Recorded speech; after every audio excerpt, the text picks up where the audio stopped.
Sweden has apologised after placing PewDiePie on a hate list, Instagram has stolen one of Snapchat's signature features, and we have a special Dan Howe report. All of this, plus somebody once told me the world is going to roll me. I ain't the sharpest tool in the shed. She was looking kind of dumb with her finger and her thumb in the shape of an L on her forehead. Well, the years start coming, and they do not stop coming, fed to the rules, and we hit the ground running. It didn't make sense not to live for fun. Your brain gets smart, but your head gets dumb. There's so much to do, so much to see, so what is wrong with taking the back streets? You never know if you don't go, you never shine if you don't glow. On this week's edition of YouTuber News, the video news service from WeTheUnicorns.com. Our first story, @Sweden, the official Twitter account of Sweden, obviously, has been accused of censorship after it blocked thousands of people from around the world, including YouTubers like PewDiePie and JonTron. Now, this being Twitter, everyone's reaction was of course very measured and thoughtful. Just kidding, everyone lost their goddamn minds and started accusing the government of Sweden of censorship.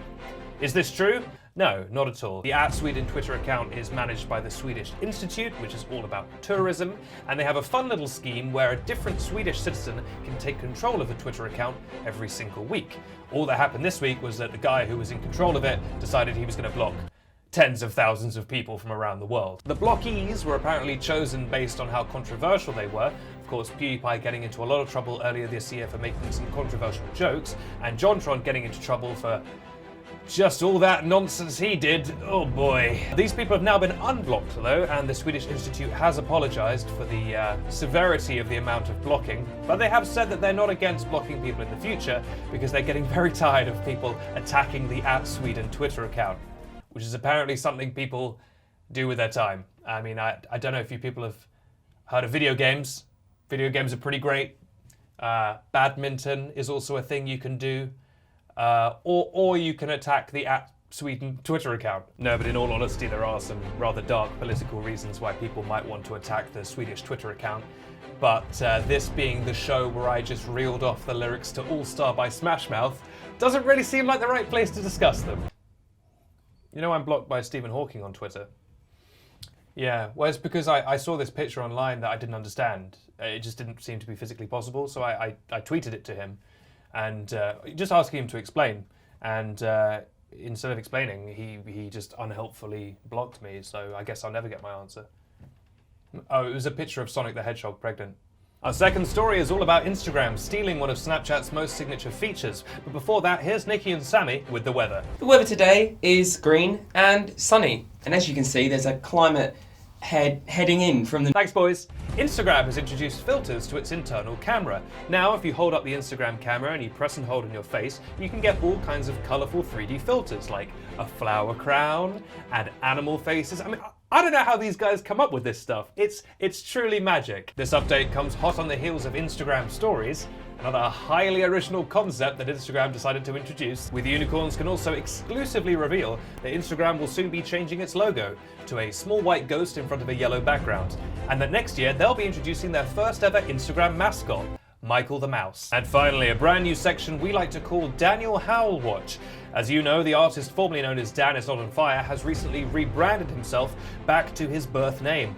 And in these difficult days, weeks and months since the big rebranding, we're going to be looking at how his life is changing for the better or worse.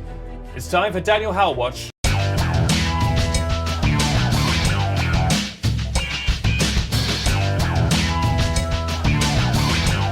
Welcome to Daniel Howe Watch. I'm Benedict Townsend. How has Daniel been doing this week? Yeah, he's been all right. This has been Daniel Howe Watch.